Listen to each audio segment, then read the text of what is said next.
Well, good evening, everybody, and welcome to Portsmouth Coffee Talks Evening Edition show. James Lim Overton, and I'm here with co-host Leah Drake Stitt, Thomas the Colonel Chapman, and guest host John Gans from Texas. And we have two other guests with us, expecting one more, but Melissa Lukeson, yep. got that right, Yep. and Mark Gildoggi Godaldry. I said it right, Mark. I said it right, Mark. But anyway, welcome and thank you for joining us, and as well as the hosts. And we're going to have a talk today about what everybody's talking about all over the world. And but before we get there, Colonel, you want to give a disclaimer in case yes, some opinions might come up? So just in case we get put in Facebook jail or whatever they're calling it this week, the views stated on this program are the host and the guests, and no third party and nobody else. And so we haven't been bought and sold. And this is not state-run TV like Fox. And James and Colonel, and for everyone online, I've been on Facebook lockdown for the past 12 hours. What? And I don't know why. I don't know why. You're inmate of Facebook jail. I'm an inmate of Facebook. They locked me down. Well, you know, sometimes they don't get it right, you know. And now I can't figure out what it is that I did. At least they should give you an option of telling you what you did incorrectly. Yep. Yeah. And before we get started, and anybody can start off and jump in, but I want everybody just imagine, you know, whatever city you live in. Okay, some of us live in Portsmouth, Leah's in Chesapeake, the Colonel's in Suffolk, mentioned John's in Texas, and Melissa's Virginia Beach. And just imagine, okay, you're going about your regular day. Yeah, you know, you might be at the mall, you might be downtown at the farmer's market, Leah. Yes. And all of a sudden, or at the pavilion at a concert, and all of a sudden, these terrorists just raid you and shoot anybody that lives from Portsmouth or Virginia Beach or Suffolk or Chesapeake or Texas. And then on top of that, bombs start dropping. So imagine that.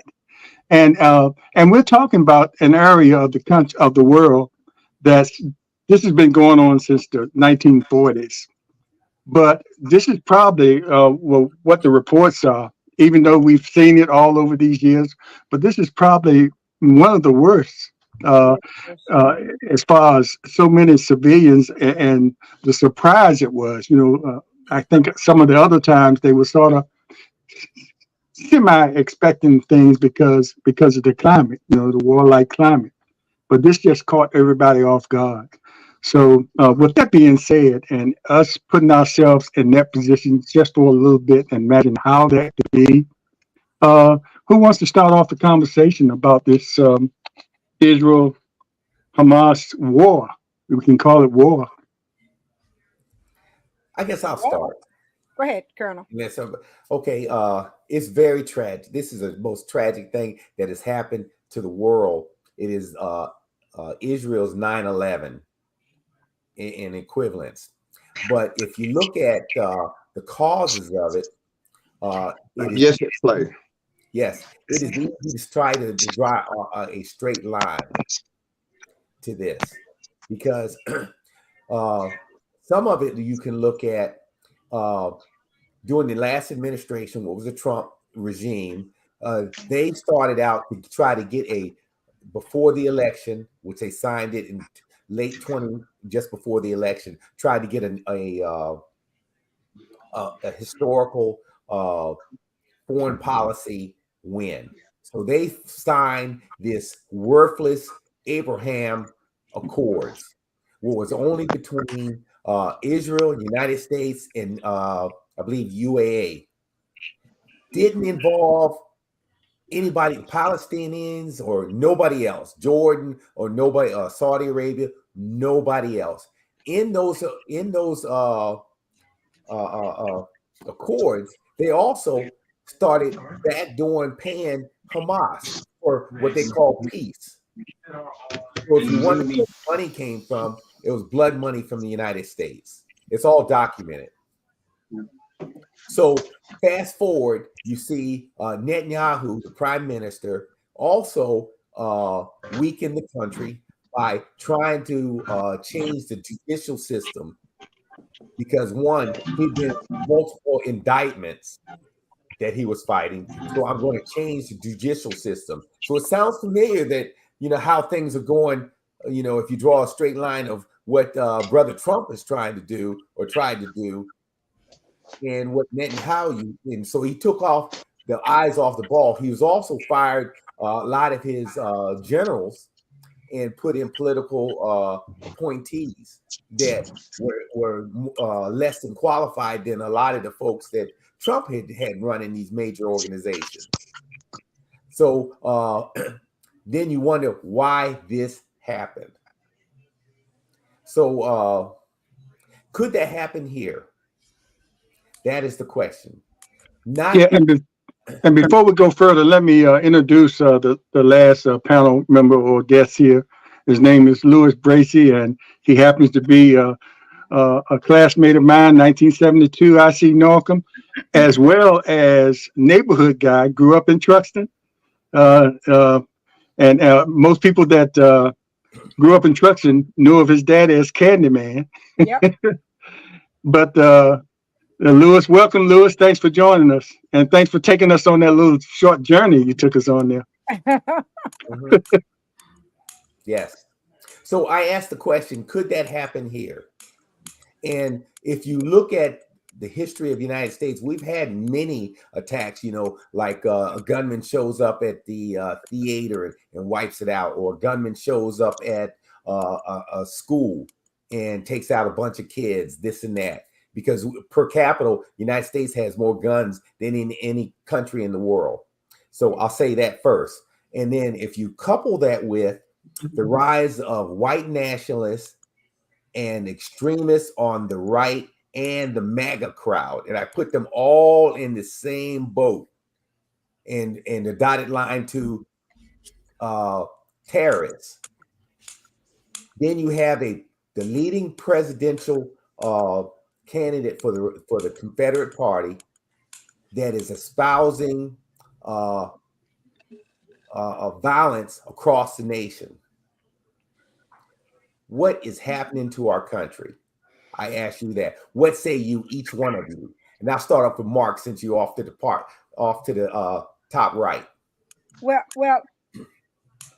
Colonel, as you talked about the Prime Minister Benjamin Netanyahu, you also have to add to not only his thoughts of changing the Supreme Court, but that hard right position he's taken that in declaring that Jewish people's exclusive rights to all parts of the lands of Israel, including the West Bank. And that was one other proposal that he brought forth as well. Yes.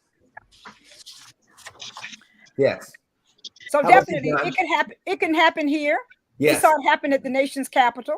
Yes, it has happened. I mean, if it happens at the nation's capital, surely it can happen here in Portsmouth, Virginia, and any other place in which we live. Yes. And slowly we are backtracking to happen. Yes, we're getting there closer every day. We are. Yes. I'd like to say that I was totally dumbfounded about what I've learned about the aggressions and the issues between the Gaza Strip and the Israelis. And I took when I knew we were going to talk about it, I started trying to get every bit of information I could get. And I know I got some disinformation, I know that, but the information I think I gleaned from it is that this is such a complex issue, and they're making, to me, I see them killing people They've got people first. They've got people on a 141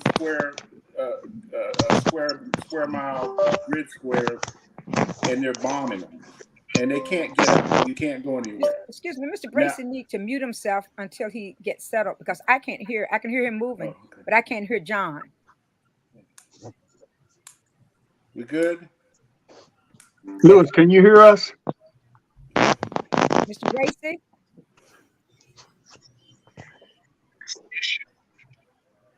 Can you hear me now, though? I can Yes, hear you. yes, Go go ahead, ahead. John. I can Like hear the telephone commercial. Can you hear me now? Go ahead. I muted him until he Okay, gets so straight. I found out. You're talking about a landmass not larger than the city of Pennsylvania, and it's a very dense group of population there, about 2 million, 2.5 million people, and we have to always make the separation that Hamas are Palestinians, but all the Palestinians aren't Hamas. Right. Right. The IDF is the government army of Israel, but all Israelis don't accept what the IDF does. Yep. Mhm. And once we get to that point, you're looking at, okay, right now the media is showing you, oh my God, a whole bunch of people got killed. Hey, I'm for, if you went in and killed some people, I'm for you going to get them, do whatever you want to do. I'm military. Go do what you got to do. Go get those people. But you don't go in and wipe out a whole 2 million people to get 1,000. That doesn't make sense. I don't see how you can hold a moral high ground on that. I don't know that yet. I haven't figured that out yet. And it's like somebody wrote me today. They said it's above their pay grade. I believe it's above my pay grade. But I think what Tommy said about Netanyahu, I think it's real interesting that one of the most renowned intelligence agencies has such a quote unquote lapse of intelligence at a specific time when a man is trying to take down the Kismet and trying to change his government. And oh my God, we have a war. Now you got to keep me in here because I'm here to help you fight this war. I can save you from this war. And Trump tried to do that. If you listen to what Jerome Milley said, prior to Trump leaving the office, once he lost the election, he decided he was going to try to do that. That's why Milley started calling his Counterparts. counterparts from China and Russia to say, hey, we're not going to drop a bomb on you. We're not going to do something. So yeah, it could happen here. There's no doubt to me. But I think when you're talking about this Palestinian Israeli crisis, you listen to media, they say they show the Israelis as going to protect their land. Well, you can do that, but you're killing a whole bunch of people that can't go anywhere. Yes. They don't even have water. Do you know they don't have that? They say between 75 and 95% of the water, when they had water, wasn't drinkable. Mhm. That 50% of the kids, 50% of the population are kids because most of the adults have been killed. This is just facts I found out. And electricity has been shut off to Gaza at this And then point And they now. can't leave. They tell them And to leave. They said leave. well, they haven't been There's able no to place leave for for them to go. And They when they haven't really tried been to able to leave leave, for 16 years. It's when been they an tried to- apartheid state. Well, you know what? And let me add one more piece that I forgot to add when I was giving you my litany of the lead up to this. For the Abraham Accords, they put Jared Kushner in charge of that whole peace tribe. So his entire portfolio was real estate in his whole life. He stated, and he says that I read 4 books that made me an expert on Middle East peace. 4 books. The only piece he got was a piece of that $2 billion from the Saudis. Yes. That part. But when you talk about the other fight, the interior fight, is that you're talking about Shia and Sunni Muslims. So when Iran backs Hamas because they're fighting the Sunnis. Iran is Shia. Up in Hezbollah, Shia. So you're talking about, not only that, you're talking about 2 religious sects that used to be good together that aren't, that my understanding, that aren't that good together right now. But Mark, I should let you go. I'm sorry, because the Colonel said Mark, and I started talking. Well, thank you. What disturbs me deeply is that the U.S. has said we are going to stand behind Israel and the statement was unconditional. And you know, I have family in Israel. I have friends, family members who are in Israel. So you know, there's some emotional ties to people who are living in Israel and affected by this. But I don't see a way to make peace if you are killing people indiscriminately. The fact that Israel as a state has weapons of mass destruction, just as we in the United States have weapons of mass destruction, doesn't mean that we have to use them. There's supposed to be deterrence. If you actually have to use them, then you haven't deterred anything. And to be killing innocent civilians, and there are, I don't want to put Americans above everybody else in the world in terms of value, but there are Americans in the Gaza Strip who are being affected by what Israel is doing. At the same time, we're saying we're going to stand behind Israel. It goes back to what was going on in the Vietnam era, with all the hardliners saying, "My country, right or wrong." And a lot of my friends from high school, I went to high school in Miami Beach, have pulled out images of the Israeli flag and their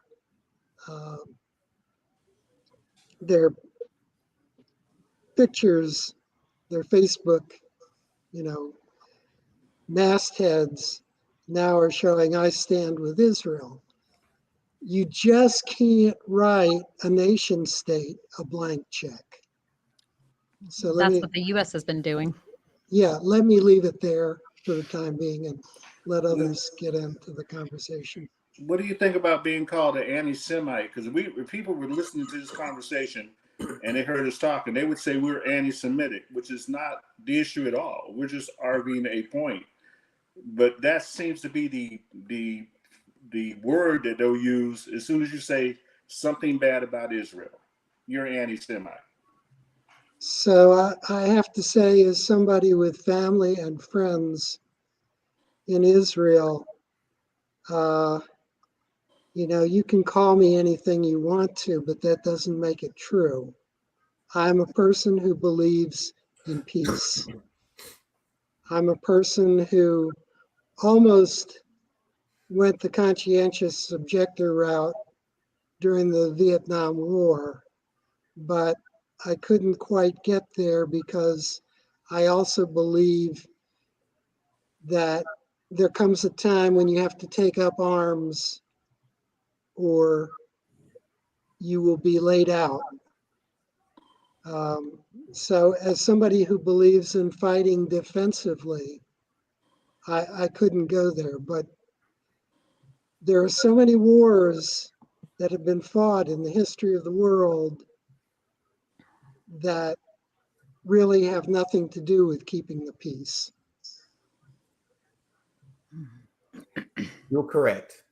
Yes. This war, I'm a believer by being a military man, and I believe in self-determination and the right to defend yourself. This attack was pure evil, and I put it in the context of the Palestinians living in a shell that, and with a border and a fence going around it, and amongst them you have the Hamas, which is the equivalence of ISIS. It's the same thing when we went into sort of what Johnny was talking when we went into Iraq. What does the enemy look like? Yeah. What are they capable of? Mm-hmm. So I understand what the Israelites in the country of Israel want to stamp out Hamas, which is their right and what they should do, because if they don't, they won't exist anymore, or they'll just delay the next attack. So the question is, way above our pay grades, is how do you do that in a concentrated urban setting? So they're massing the 350,000 plus the active duty, and then so they will make a siege, and it is going to be bloody. But you have to go in and take an eye and put eyes on every male and every male above 15. May I interject here? And see if who belongs to what. May I say something here? Yes. I was waiting on you. Oh, thank you. I appreciate. So first thing I want people to realize is that the United States has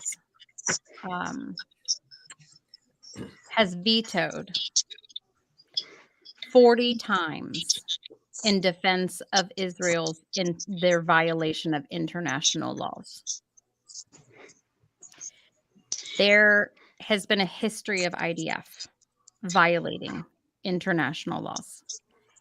I feel very strongly that this, Netanyahu being an authoritarian dictator, desiring to be an authoritarian dictator, is weaponizing this to perform an ethnic cleansing in Gaza, and really of Palestinian people, and we have to separate Jewish from Muslim people, like Jewish people, Muslim people, like Palestinian people. They are people. This is a humanity problem. And one of the things that I have seen in doing my research and trying to kind of get a better understanding is that because of the failure of the surrounding Arab countries when the Jewish settlements began to happen, I don't know if anybody knows how many homes have been demolished. Right. Right. It's like 18,000 Palestinian homes have been demolished by IDF since 1969, and so none of the other, like Syria, Jordan, none of the other surrounding Arab countries, they've essentially sat back and watched for 75 years and have not come to Palestinians' defense. And that is my understanding of how Hamas and Hezbollah was born. So their terroristic attacks are in direct response to the 75-year occupation of Israel. And their actions are awful. People have to start treating each other like humans. And I don't know how we're going to do this, but there's so much. I don't know. It is just my understanding that is the history behind the birth of Hamas. And if somebody else can inform me differently or give me more insight on that, I would definitely appreciate that. But that's my understanding.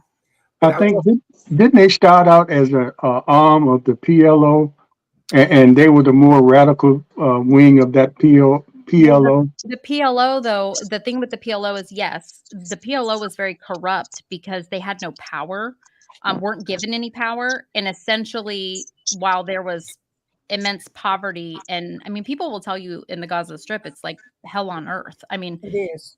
Right. So there's the PLO was living fat and happy, essentially, right?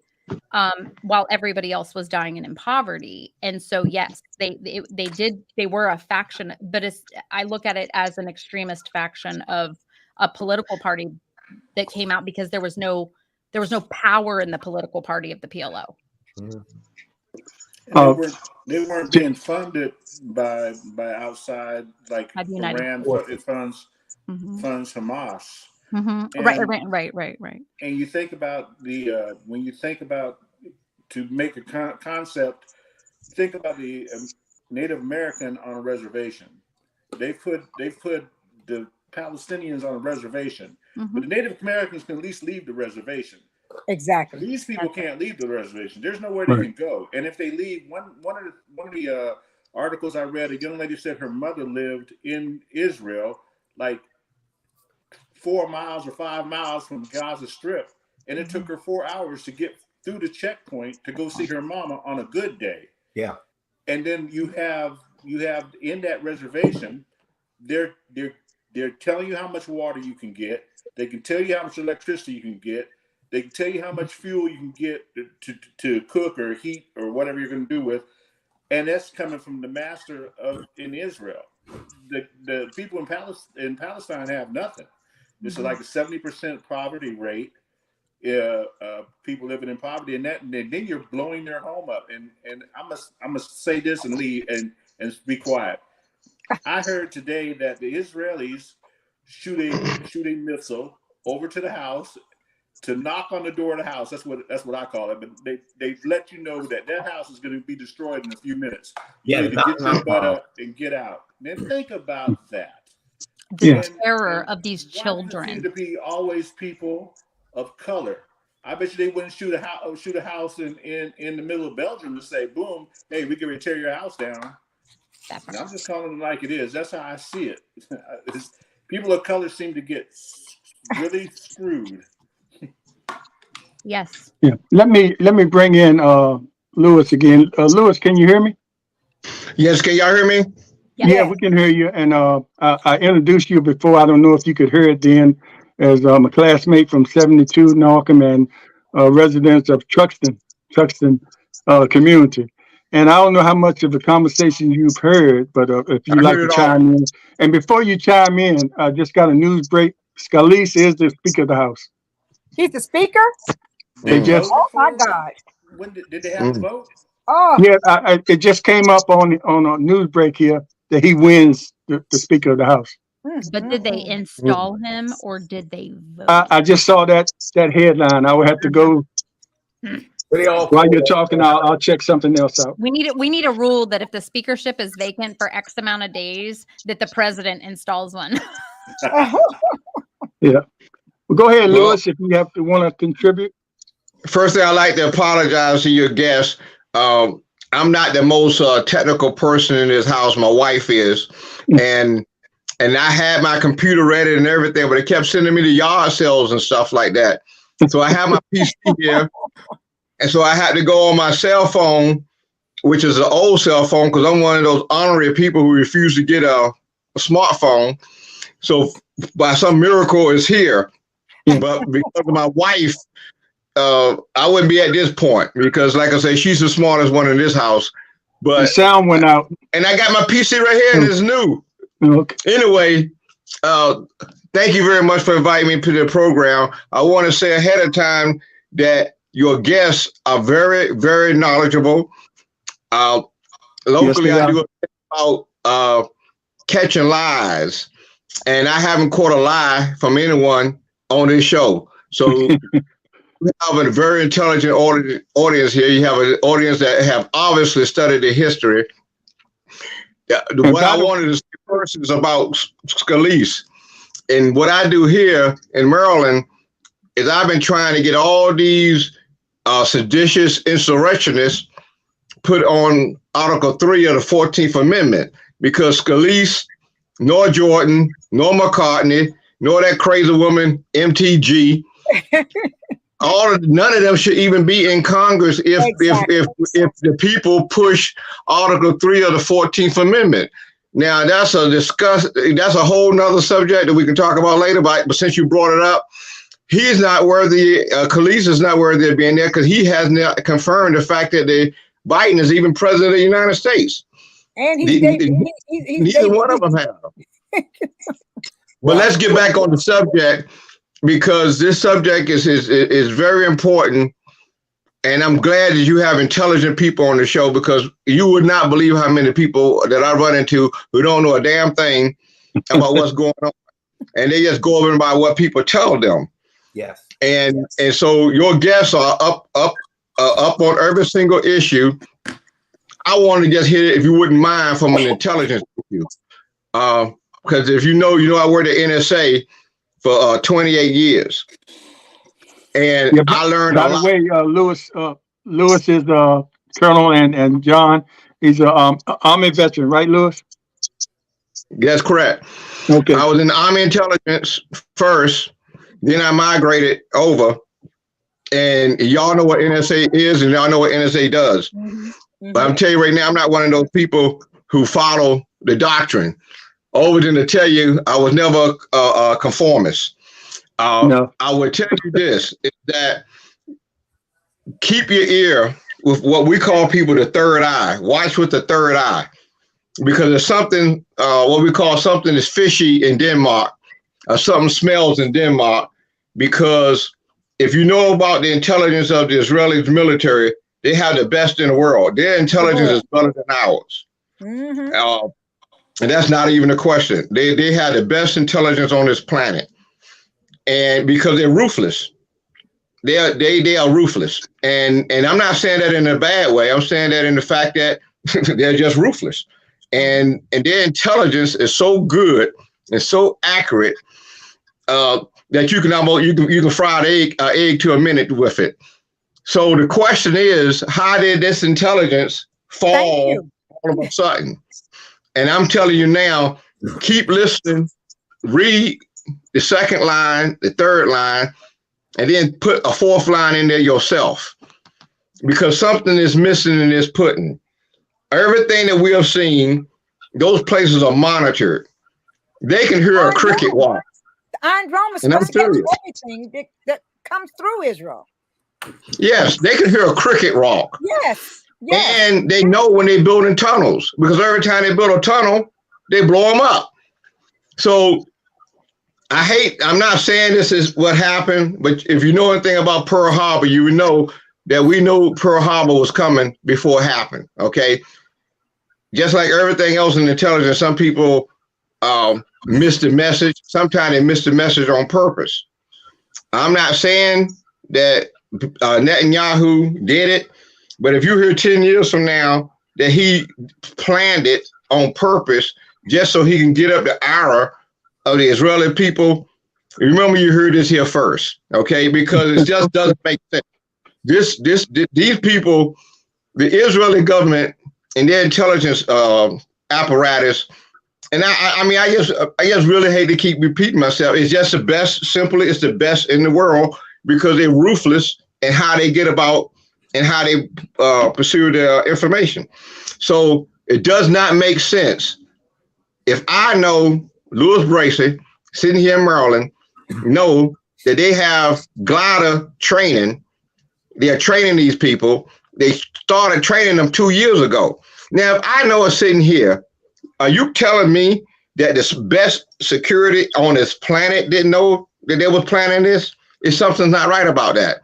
So since your guest covered so much other thing, I didn't hear them cover the intelligence part of it. I just wanted to throw that in there because they covered everything else. Y'all even had the biblical references into it. Because a lot of people don't know the biblical references of Israel and the Palestinians. You know, most people don't know that the Jewish people never, ever dominated that area. And I'm not attacking the Jews. I'm just putting history out here. They never dominated that area. Now, no time in history have they ever dominated that area. And they have lost most of the wars that they have fought with the Palestinians over the centuries. And this was before modern times. When I'm going to say modern times, I'm talking about 1885 when they made the final decision, which is a whole nother discussion. But people need to understand that we have been mistrained. I mentioned to Overton earlier that our people have been mistrained and miseducated on religion forever. And one of the things they keep telling us is that God gave Israel the promised land. And you got to remember, God didn't write the Bible. Man wrote the Bible. So we don't know if that's true or not. We don't know if God gave them rights to have Israel as it is because man wrote it. If you read the Bible, you'll know that the original connection was in Africa not too far from Ethiopia. That's a fact. That's just a historical fact. There was correspondence back and forth 3,000 years ago about this subject. So I just wanted to throw here that biblically, the land does not belong to them. Historically, the land does not belong to them. Factually, they forced the Palestinians off their property. Now, what would you feel like if somebody came next door and forced you out of your house that you done lived in for 30 years? That you done grown crops in for 30 years? Or really I'm showed up with saying a all this to bulldozer. say this, then I'll shut up with this. Now, the point is that everyone knows this. It's just a matter of fact. You never heard of Israel before 1948. Now, the thing here is, if you did this, why didn't you give the Palestinians a proper settlement spot? And they never did that. Now, it may seem like I'm attacking Jewish people, but I'm not. I'm just hitting the real history here. And you got to ask yourself, why did they just force them out without even trying to give them a decent place to settle? Basically, those people have been living in the ghetto since 1948. And I'm not taking anything off of the Arab nations, because if you ever been to Dubai, if you know anybody that's been to Dubai, that's it right there. If their Arab brothers cared that much about them, they could have done a better job for them also. So their own people, meaning their own religious brothers and the richest people in the area, they're spending all their money on gold cars. And again, all I got to say is Dubai. Dubai. Golden toilets. Yes. Lewis, just like you did when we were way back at IC Norcom, you threw a lot of subjects, a lot of things into the mix. So we're going to let some of the other panelists comment either on that or anything else they might want to say. But thanks, Lewis, for your input there. It was very insightful. And also, James, this year marks 30 years since the Oslo Accords. And that accord was established where the Palestinians, a promise for statehood for the Palestinians. It was a promise for statehood. That was 30 years ago. And for all those years, there's been no push on anyone's part to do anything to lead the Palestinians to full statehood or civic rights or an end to violence against the Palestinians. So this, as Lewis said, this has been going on for a long time. And Netanyahu, he leaves something to you to think about. When you look at He's Trump. He's Trump. Yeah. He's Trump. Did you see Trump turned on him today? Did you see that? Yeah. Trump turned on him today. well, Trump will turn on anybody. Trump will turn on, Well, yeah. Trump will turn on anybody, like you said. Yeah. But you think about the things that he was doing and the things that he's planning. You could see what was going to take place. Yeah. Based upon his far right stance and everything, and the people, and as racist, the people, they were coming against him. They were protesting against him. So as a result of this war, now he's been able to form a coalition government as a result of war, which takes the heat off him now. So he has a coalition government now. I think when he was in there before, he was in there before. Yes, he was in there. He was in there before, and he lost out, and then years later he came back. And sometimes when people come back like that, that's why you better watch out for Trump. They come back with malice. That's right. So they come back worse than what they were in the first place. So that's probably what we're seeing, with this now. And now you got all these people that are compassionate about the people in Israel and the people that are caught in the mix. But up top, you got all these evil factions playing games. And the people down here that are just trying to live their lives are getting caught in the mix. Yeah. Mark is trying to say something because he raised his hand. Thank you. So I want to offer a hypothesis about the failure of intelligence that goes in a different direction from what was stated. Okay. I'm thinking that,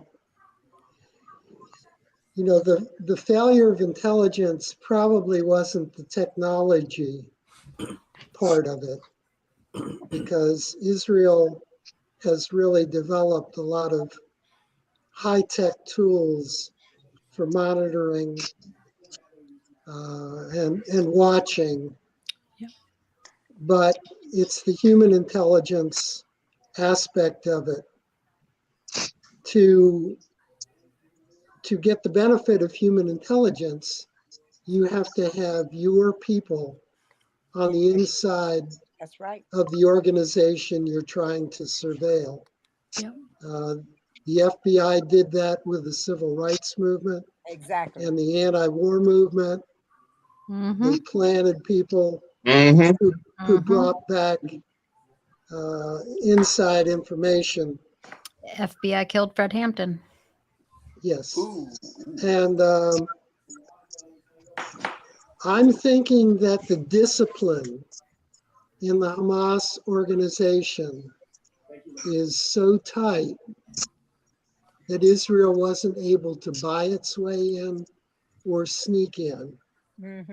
Nobody was going to tell tales on Hamas. And that's why they couldn't see this coming. Well, the Defense Intelligence Agency for Israel warned Netanyahu, the prime minister. He was warned several times that an attack was going to come because of all the upheaval that was going on, but he ignored it. And Egypt had also issued a warning to them Yes. that they ignored. That's what they said. They said Well- Egypt has issued a warning too. Uh-huh.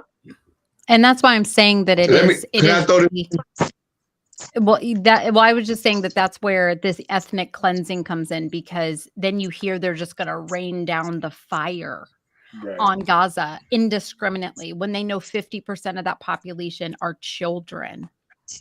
And That's right. and this is an excuse for them to That's right. get the Palestinian people, whether it's through death or movement evacuation.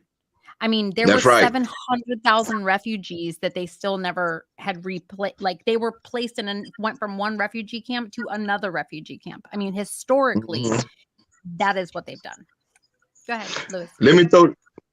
Let me throw this piece in based on the hypothesis that the gentleman added earlier.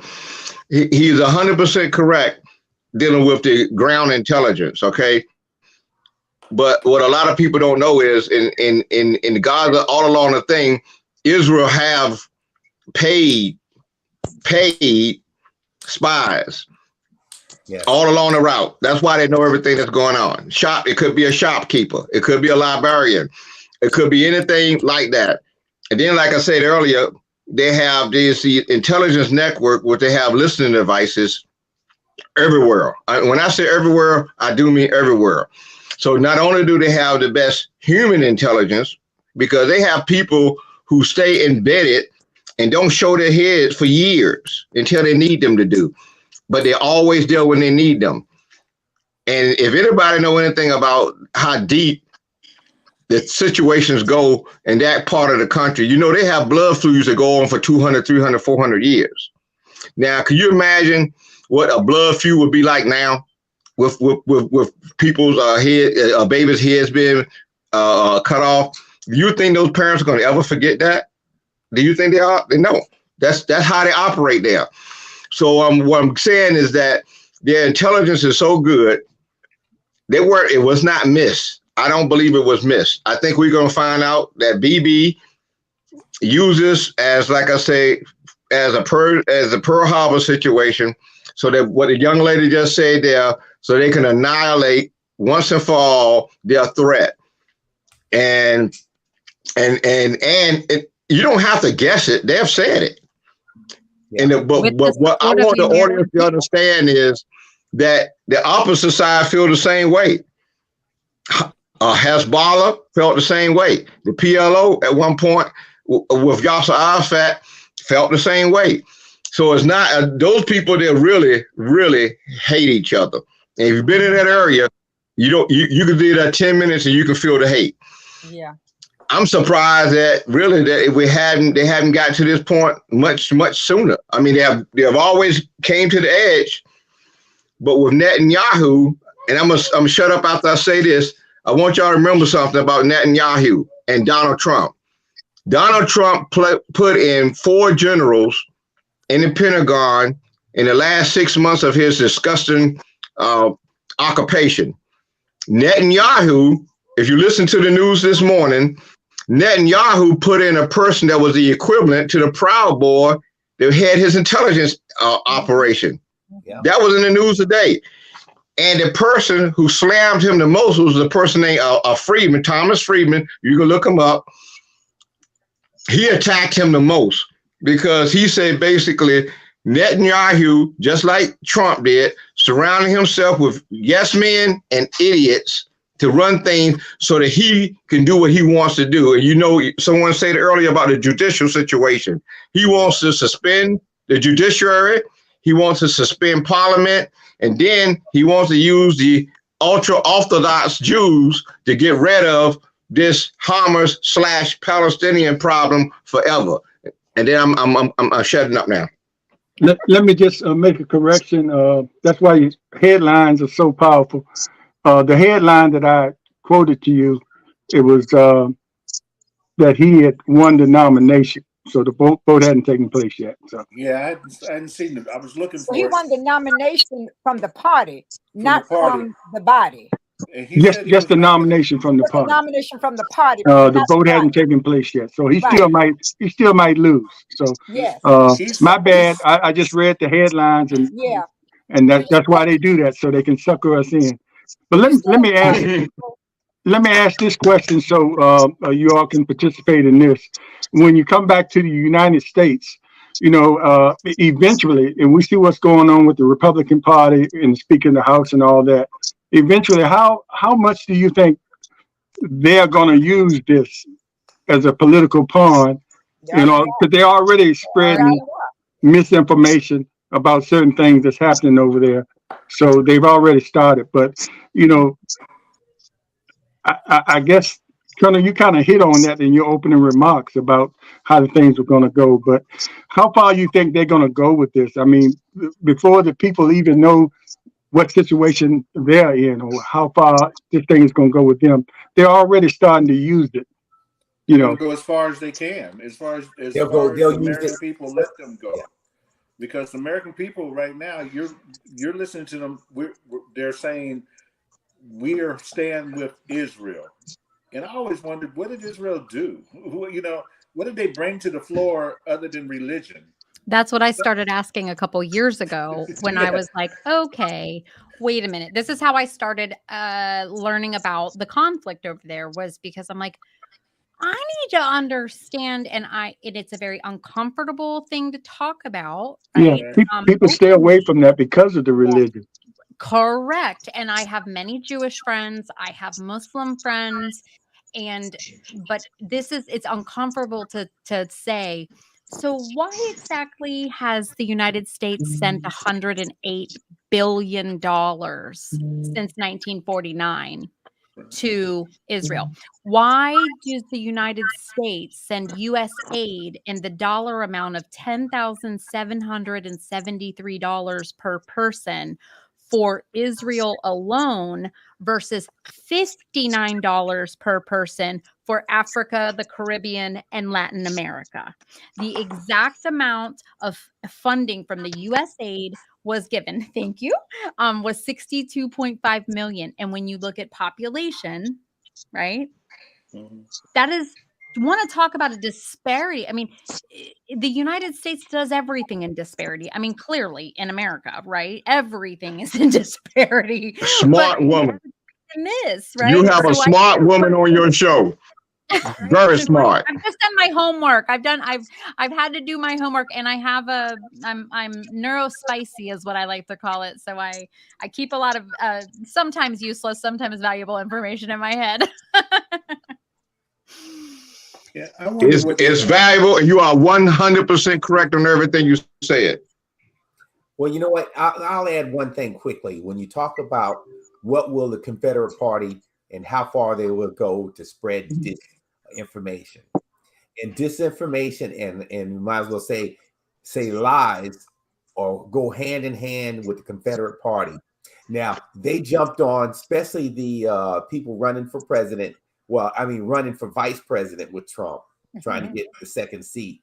All of them got out there and says that $6 billion that was frozen in Korea, South Korea, in the banks there, that not one dime has been spent, went straight to Iran, who financed Hamas. A total lie. Mhm. Money was transferred to Qatar and is still in the bank. Well, now they've frozen it as of today. They've officially frozen it because of the lies. Yes, but not one dime has been spent out of that. But if you listen to the Confederate Party, all of that money has gone to Iran, who is funneled that to and use that to make this attack. So And Iran is involved somehow. Yeah, and then so the warmongers, like Lindsey Graham and Uncle Tim, from, Uncle Tom Tim. Yeah, Uncle Tom Tim. Hold on. Yeah. Let me help you with the. You got to throw the Tom in there. Uncle Tom was not a bad. It was person. not a negative character. We all have got it wrong forever. Well, that's why I call it Uncle Tim. We've gotten it wrong for years. We grew up For years we've been saying the wrong thing about Uncle Tom. Yeah. We used to say Uncle Tom, but now we need to know that Uncle Tom was not what they said he was. It was. Well, that's why I call it Uncle Tim. Okay. And that's the same thing and he's in the Well, same we can discuss the Tom thing on another show, because I got a whole lot of stuff about that a lot of people don't know. But I understand what y'all saying. Yeah. But he's still a Tom. Okay. And the Republican Party has changed. All of them are lying, just throwing stuff out there. And so the press needs to call them jokers out and call them out. They keep calling them out. They just keep lying. Well, they changed their whole method now. Now they're saying that Hamas may have not got the money yet, but Iran knew they were going to get the money, so Iran gave them money, knowing they had this is on the news, knowing they had money coming in. So they were doing a blimpie. They were going to give them a burger today for the two tomorrow. Yep.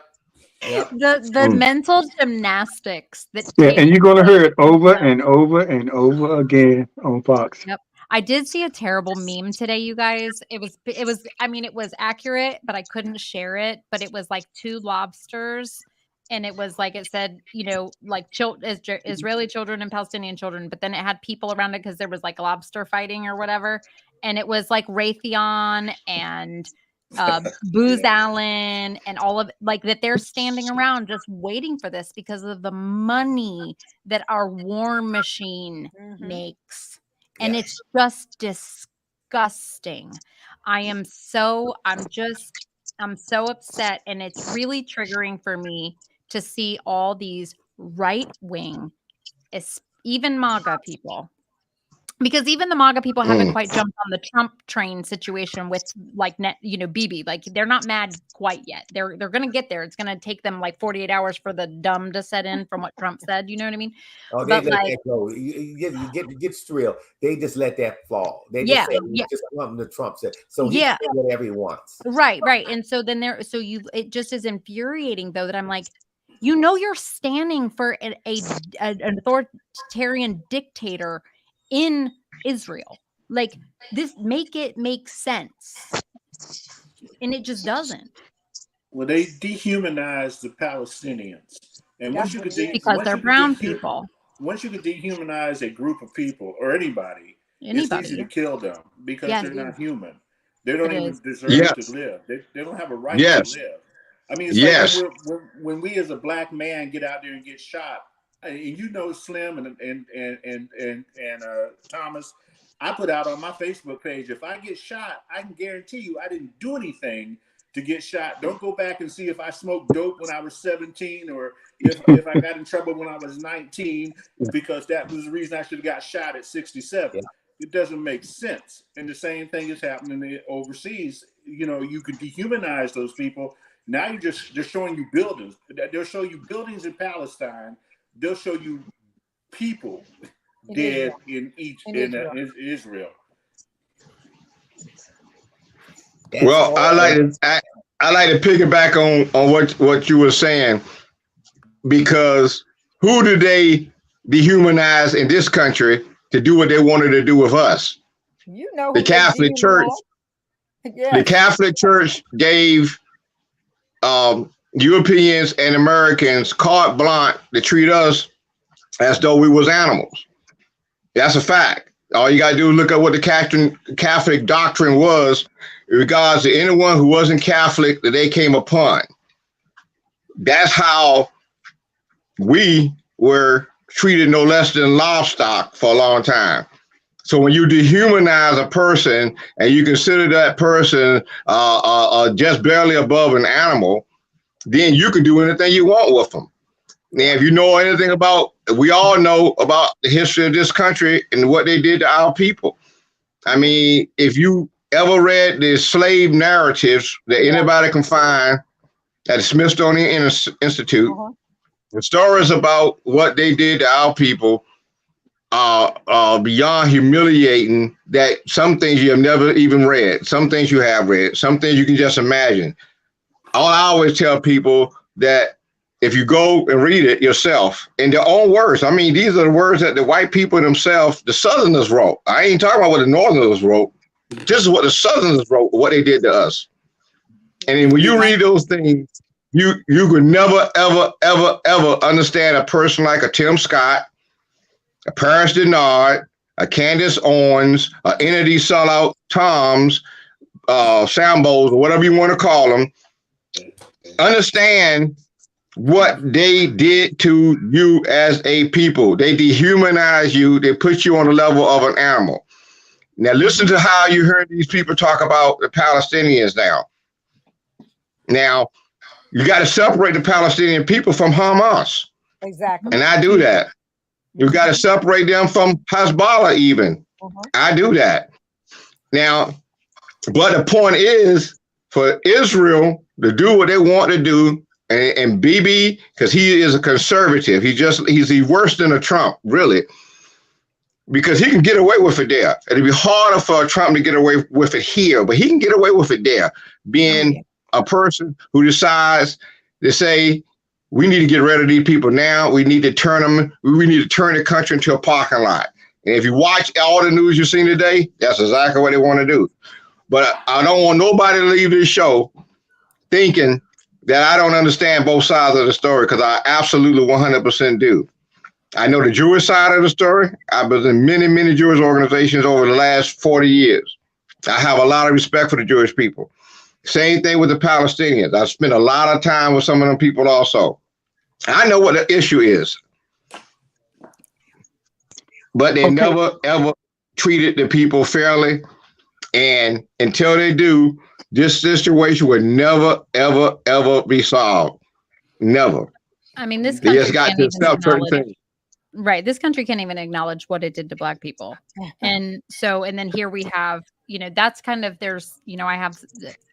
I'm currently reading Post-Traumatic Slave Syndrome by Dr. Joy DeGruy, and it is a powerful, powerful book that it has taken me a bit of time to get through because I have to take it in chunks. And the similarities in the way this world has just exterminated people Mm-hmm. And now we're for trying their to tell, own benefit. Now we're trying to tell people, don't read that stuff, please, because you're bothering my children. And my That's children why I'm reading it. Listen, that's why I'm reading it, John. But I mean, I understand. It's hard to take. I'm gonna tell you, it's hard to take. I read it. It's hard to take. All of it. And you know what I do is I talk to white people about it. That's what I do. I read. They don't want to hear it. Well, I know, but I'm gonna tell them. They don't want to hear it. But I will use my privilege to tell the people who do, because there are people that do. They just don't know. Yeah. And when they know, just like Maya Angelou said, when you know better, you do better. Yeah. So, they ain't gonna do better. They ain't gonna do better. I know. 73 they ain't gonna do better. 73 million people voted Democratic. So there are Republican. there are 74 million Republicans. 78 million, yeah. 78, Yeah. but the majority that voted Democratic, they know. Yes. They want to know. It's just these other people that are saying, don't tell them. And if once you can control somebody's history, you control their past, you can control their future. Right. That's what DeSantis is doing in Florida. That's what DeSantis is doing in Florida. And some of these, matter of fact, there's 9 other states that's trying to disregard our history. You notice how they want to disregard our history. Have you noticed? You haven't heard them talk about disregarding Jewish history, have you? No. You haven't heard them talk about disregarding Hispanic history? No. They want to disregard our history. As a matter of fact, if you watch DeSantis, he brought some Japanese people in there to give them some kind of plaque acknowledging what happened to them. They're Japanese people. But the same food Lewis, about us. Lewis, we'll save that for another time. Man, I love this show. I know it. We just winding down to the hour. We like to keep it to an hour, but we'll have plenty other times to invite you back, Lewis, to talk about some of the other subjects, because a lot of I this love stuff the is smart people you intertwined. have on this show. You got some smart people. I want to thank you very much for inviting me, and you got to invite me back soon. We got to pick a single subject or whatever, but I love the smart people you have on the show. You was always smart. Your father was smart. And I tell you, I love the fact, and thank you very much for inviting me on the show. Thank you. Yeah, and thanks for your input, man. You're very insightful with the things you had to say. And before we're gonna give everybody a chance to, if you want to make a last comment or last statement, but these are the times we need to be watching our politicians. You know what they say when you have global incidents like this, and because sometimes it comes back local because we kind of involved. So you need to watch those people now, what they say, how they're voting. Need to watch what they're doing as far as trying to figure out a speaker in the House. These are the times you need to watch and pay attention. Turn off Fox and pay attention with your own eyes what's happening in your face. So that's my comment. So anybody else have any closing comments on the subject, or it could be about something else? I just want to give you this breaking news. And Steve Scalise, this is off of news break, drops out the race. Dropped out the race? Wow.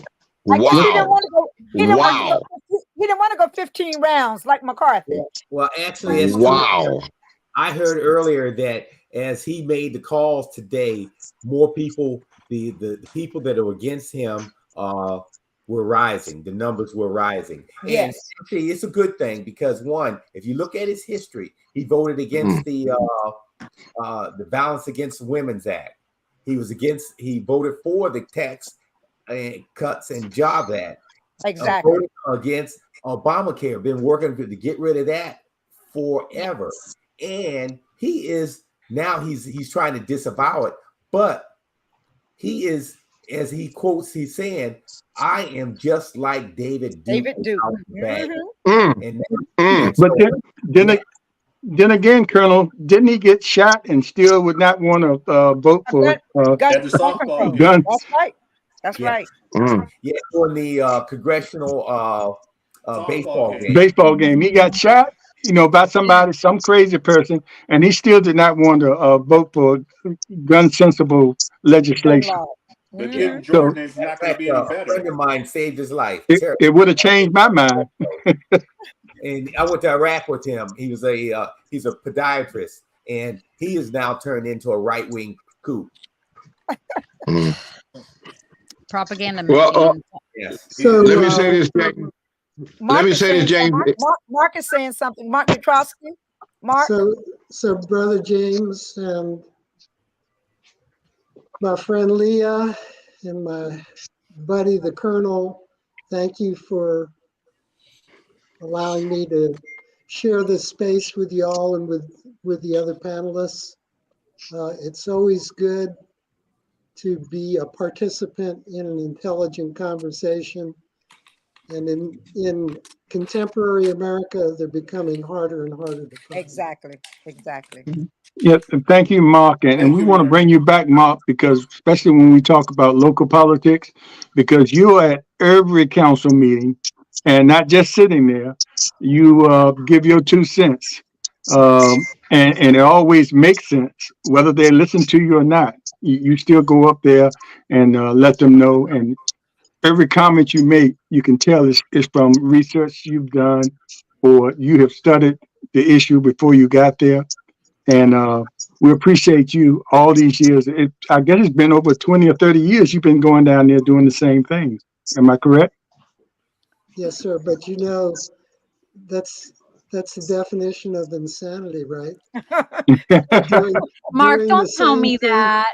Don't doing tell the me that. same thing and expecting different results. I just started going the last 2 years to city council and school board meetings, and I go give them the business. I speak at both of them, sometimes more at one than the other, and then I go back to city council and they're like, "Where have you been?" I was like, "Oh, did you miss me being mean to you?" But so that you may have to my own part, Mark. Um, so I just got the local politics bug like 2 years ago, and I'm like super hooked and very involved. So I'm glad to know that I will probably be in 20 years insane as well. And I just want to say, Mark, like I will be lighting candles as I have done every night since this for my Jewish friends, for my Arab friends, my Muslim friends, for everybody for peace in the Middle East. And I'm glad that you joined in, and I hope your family and friends over there are safe. And all we can do is just pray for peace. Indeed. Thanks. I love this show. I do. James, I wanted to say this real quick. Uh, I wanted to say first, I wanted to wait until I came on the show to say this, show you how far we used to play basketball right outside of his house on the Yeah. court. And with Jones and some of the other guys that would come with that crazy guy that lived across the street. You know what I'm talking about, the one with the black car. You know what I'm talking about. Yeah.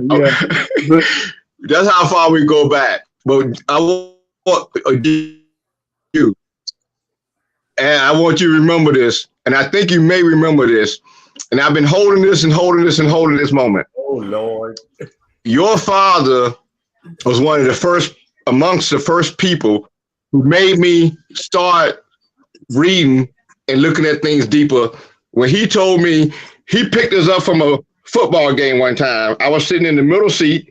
You were sitting to my right. Your father was driving. And I said, worser. The word worser. Now, how many times you hear a black person, even to this day, they still say the word worser? Your father was the first person that ever told me there's no such thing as worser. He told me, when you get home, look it up in the dictionary and see if you see a word called worser. It's either worse. Your father said it's either worse or worse. There's no such word as worser. I wanted to tell you that from that day on, that's when I started I started looking at things differently and started reading things and started doing research. That stuck with me. Now, some people would get mad and get embarrassed, but it was a teaching moment. Yeah. Because no one at that point, now I'm in high school now when this happened. No one at this point have ever told me there was no such word as worser. So, James, I wanted to tell you that your father had a big impact on the rest of my life because he always say, think and learn to think for yourself. Did he not used to say that? Yeah. That's all I got to say. If you ask him a question, he will make you look it up. Thanks, I appreciate that. I hear the last part. And I'll make. Can you say that last part again? No, I said if you ask him a question, he would say, "Look it up." That's right. He wouldn't answer. He'd say, "Look it up for yourself." Yeah. That's right. Anybody else? Yes, I'll end by early voting has already started. Every seat in the House and the Senate in the state of Virginia, in the Commonwealth of Virginia, is up for election or re-election. know what's going on, because if one of them, if the Senate turns over and all three branches are into with the governorship, Senate, and the representatives come under one party rule with this Glenn Youngkin as the head of our executive branch, the Commonwealth will change forever in a negative way.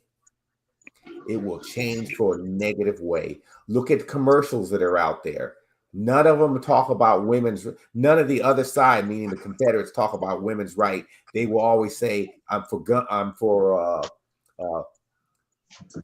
education, for parents' rights, and for policemen. We're going to support them." And all of a sudden, some of them is talk about we voted to give the school teachers a raise and this pseudo food tax that they got. So you got a tax cut that nobody saw.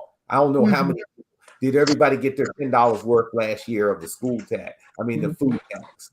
That's how much you got. But it was a pseudo paper. So the other thing is, the last thing I was saying, if it is true, Slim, that Scalise has dropped out of the speaker's race, America just got stronger. No. Because Scalise, yes, because one, he has no right, he has no business being the Speaker of the House. Neither does Jordan.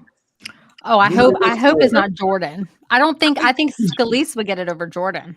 They'll never vote Jordan in. I don't think they'll vote Jordan, especially with the OSU. There was those the OSU wrestlers, and with the wrestlers. 2 days ago they came forward to say this is not the person you want in charge. Right. But then who will it be? But his district puts them back in all the time. And I'll say this one thing about Scalise. His district has the city of Metairie. Louisiana. Since he's been in Congress, he has done nothing. They are one of the poorest and least educated and has the worst health care down there in the South. And these Confederates keep putting the same jokers back in Congress. I rest my case. Wake up, America. Which again shows you the importance of the census count. Because as a result of those individuals not participating in the census, that they were able to draw those lines the way that they were able to draw them. Yes. And so it's important not only to make sure that you vote, make sure that you study and you know who you're voting for. Don't listen to friends telling you who to vote for. Do your own research and see who's out there, who's running, who's going to be beneficial to you and to the city as a whole. So it's important to do your research, not only in that, even when talking about world issues. Don't look at just one station. Don't listen to just one group of people talk about what's going on in Israel or what's going on in the Capitol. Study multiple sources. I even listen to Fox sometimes because I want to hear their opinions, what they're talking about, so that when I'm able to discuss something, I can discuss it intelligently. So therefore, make sure that you study. Yes. And don't go to Google and think the first thing you see on Google is fact, because 9 times out of 10 is not fact. Yeah. So study and make sure that you understand what's going on and make sure that you vote intelligently.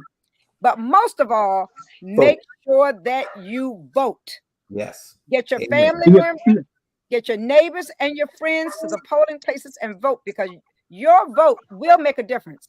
I hear so many people saying, well, my little vote doesn't make a difference, but I keep bringing up the fact that situation in the southwest part of the state where there was a tie and had to flip a coin to discern who was the winner.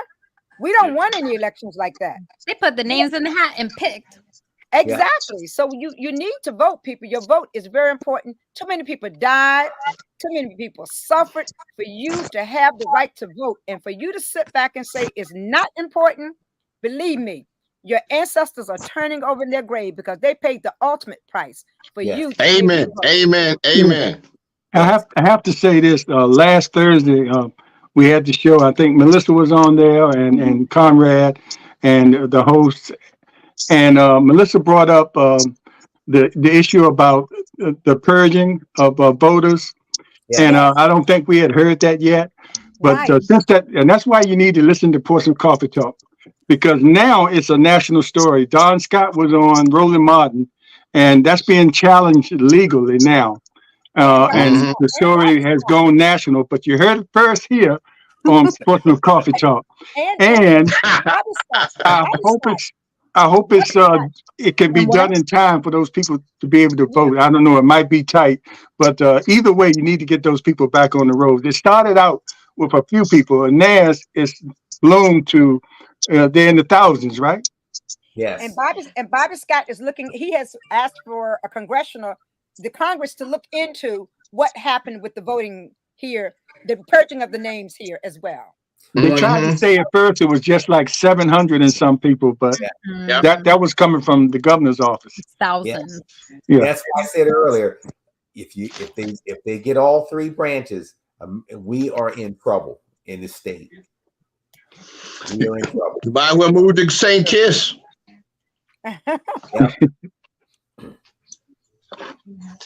All right.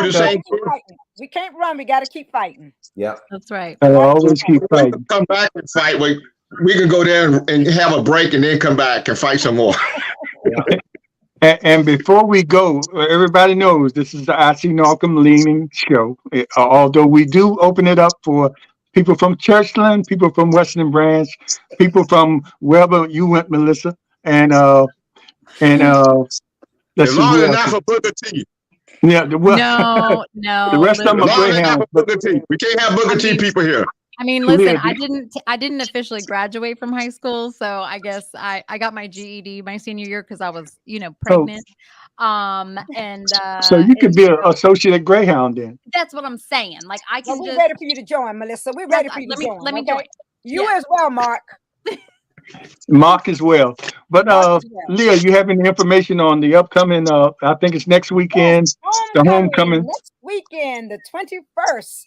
The entire week we will be celebrating at the historically Black high school. Out of 115 historically Black high schools in Virginia before integration, there are only 3 remaining historically Black high schools: Norcom, Booker T, and Armstrong. And Norcom is the second oldest historically Black high school in the nation, which has been continuously a high school throughout 145 years of history at IC Norcom. I didn't know any of that. We are Norcom State University. And Yeah, our Melissa, you got to come out to our tailgate on the 21st. Our my birthday. tailgate is like a college tailgate. John, better come on back. You don't understand, John, because you don't know what it means to be a Greyhound, John. So we have activities going on the whole week. He has a family of Greyhounds. We have an old school pep rally on Friday night, as well as a basketball game between the alumni. We have an alumni flag football game. And all through the week, we have activities going on, culminating in our massive parade. We're the only high school that still has a parade, too. Our parade on Saturday morning at 9:00 a.m. And from the parade, we go directly into the tailgate. From the tailgate, directly into the stadium for the game. And also on the 21st, we are having a memorial service for Bob the Peanut Man triplet. Mr. Bob was a man who had both legs amputated due to an infection, and he died during our grand reunion on Saturday morning. And we are going to have a candlelight memorial service for him at 6 p.m. on the 21st at Living Word Victory Center. So you can leave the game, walk across the street, and let us celebrate the life of a man. Although he was an amputee, took a bus for 3 hours to go to Norfolk to get peanuts on to bring back to sale so that he can give money for scholarships for students. Last year he gave $2,500. The year before that he gave $2,500. He also has given money to the Portsmouth School Foundation for scholarships. So we're going to celebrate this man's life, who gave so much in his life that even in his death he gave his body to science so they can figure out what was going on with him. So we're going to celebrate the life of Bob. Melissa, come on over on the 21st. I'll send you the information. Yes, send me information. That's my birthday. I need Leah, it. you forgot to mention you forgot to mention during the alumni basketball game. I'm gonna suit up, but I'm gonna sit on the bench, James which is gonna sit on the my regular role when I was That's in what high he school, did on the when he was bench. in high school. He's gonna sit on that. He's gonna ride that bench like he did on high school in high school. and Melissa, And you started a couple of times. he got Yeah, a letter. You I had started my a couple moment. of times. James, you got a letter for riding the bench. He got a letter for riding the bench. That's when they had early participation awards. Amen, amen, and amen. James, they are roasting you. Leah is roasting you right now. What is going on? Love I you, need to come cuz. out and see this now.